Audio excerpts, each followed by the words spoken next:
Welcome back to this Let's Play of Star Wars Knights of the Old Republic 2. Last time we turned Mira into a Jedi, and she was the last one. We were sort of the holdout of people I was waiting to gain levels on. I could have done that a long time ago, I just didn't want to use her and just didn't want to have another entirely conversation episode. You can see now that I'm back to full Light Mastery, and it lists up top here Light Mastery plus 3 Strength. However, if you look at my stats, I am also getting the plus 3 Wisdom. So for Light Mastery you get the Mastery bonus for Consular and the Mastery bonus for Weapon Master, and that's the same regardless of which two classes you have. You get the maximum, you get the bonus from both if you're at the maximum of either Light Side or Dark Side, and the bonuses are different. For example, the Dark Side Mastery bonus for this, well, for Sith Marauder, which is the equivalent of Jedi Weapon Master, gives plus 1 to 8 damage instead of plus 3 Strength. Not huge, but, you know, hey. Now that we are sort of super light side, I've pulled my pet rock out of my lightsaber, and we'll talk to Kreia again. Yes? Have you come with questions? That crystal is bonded to you. Through you, it acquires its character and... Let me focus on the crystal for a moment. There. Yeah. Okay. And that's all we wanted. And now that we have that, we can go to upgrade here, and I can put it back in my lightsaber. And the light side bonus here is that now it adds this plus 6 damage versus dark side. And one of the few actual uses of this force sight power is it will tell you whether people are light side or dark side. And you're looking around and all these people are white. That's because they're all neutral.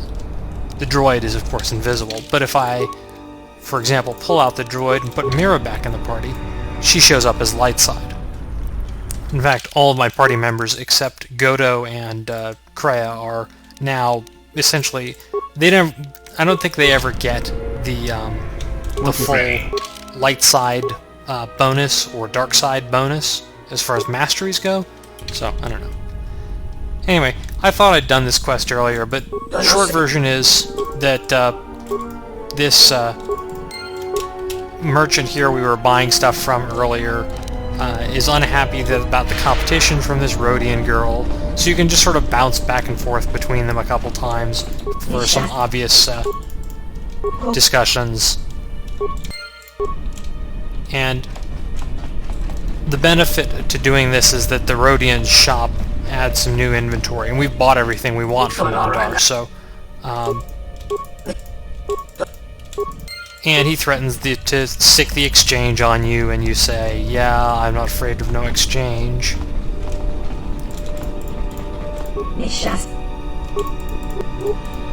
And, you know, you can stand with her, and since we settled the problems on Dantooine, there are some new items available for sale, some of which are better than others.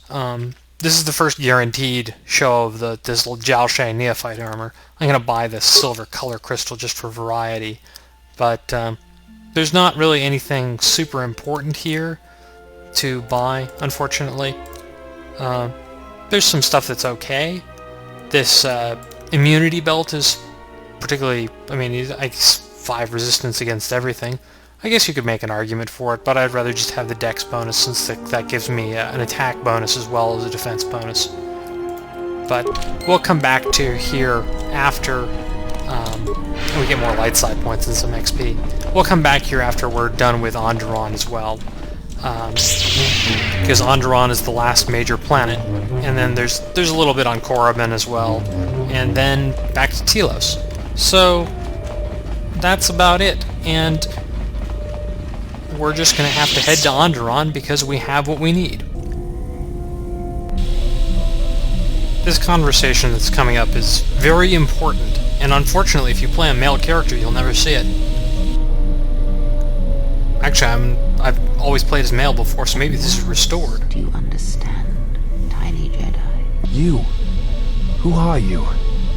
What are you doing on this Enough. What did you see in the web of worlds that have died? What did you see when you saw it through the Force? I see the death of the galaxy. Of life. First, I thought it was just conquest.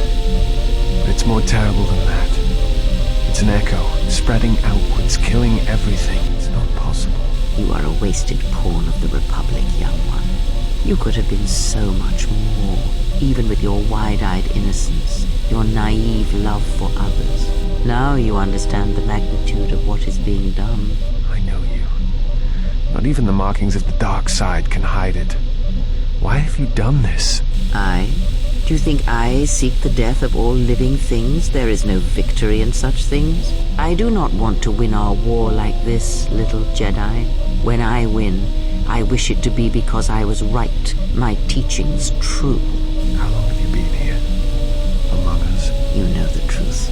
I have always been here, watching and listening to the echo you have found. You know its source and what must be done. I will not let you hurt her. Little Jedi, you cannot stop me. But you will forget this. Your mind is worse than the others, so open, so trusting. Your feelings for her are your weakness. Yet I will gift you with this. You will remember what you have discovered when the time is correct. Know that you have seen what formerly only I knew. Now we shall see if you have the strength to stop what comes. Yeah, that'll make more sense in time. One thing that I'd actually forgotten earlier is that Master Valor gives a bonus to all your stats. It's supposed to actually only give a bonus to Strength, Dex, and Con, but it also gives bonuses to Int. And I was almost there on having enough computer skill to finish up with T3M4, so with the bonus from this, I can make that happen.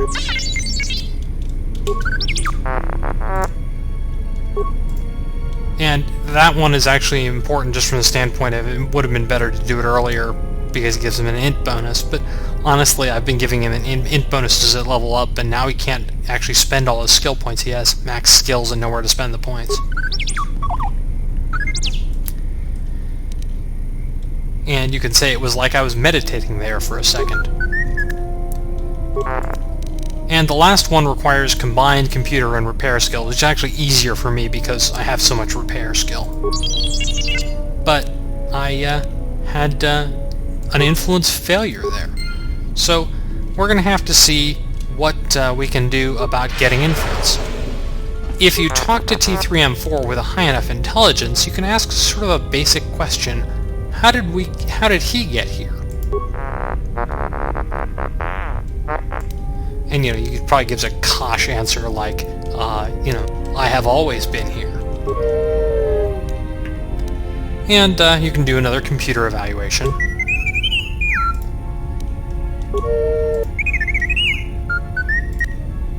Okay, and there's a message. T3, you have been with us since Terrace. Without you, we would never have escaped that place. And for that, I thank you. I'm leaving this message inside you because I have seen glimpses of the future, and the bond that he and I share does not allow him to hide everything from me. More of his memories have returned, and they trouble him. He has remembered something on the edge of the galaxy, and he believes that he must go there to end it. But I am afraid for him, afraid that he may not return.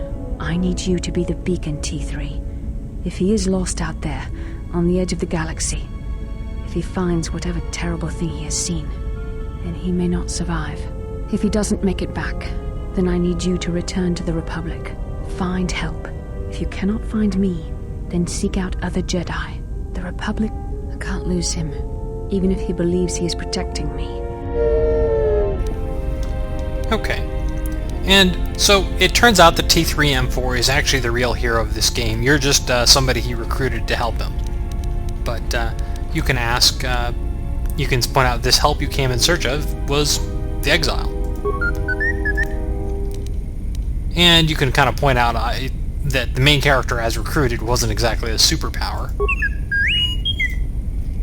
And, you know, he said you needed someone strong enough to fight the danger that was coming, someone who knew war and battle and could make hard choices. Okay, that, I don't know, we're so light side that we're really not making hard choices, we're just making, you know, scripted choices, but anyway.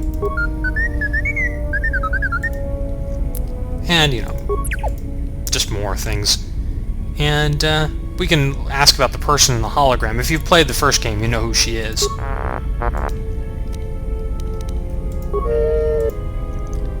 And you can ask about the first friend, who was the old owner.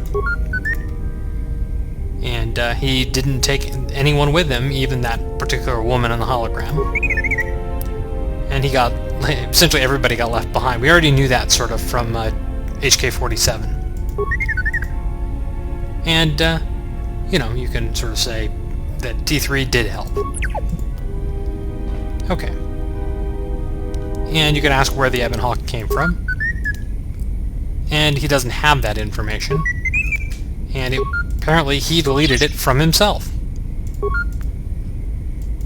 And you can sort of not push him about it for, you know, some more influence with him. And finally, we can do that final upgrade now that we've gained some more influence with him.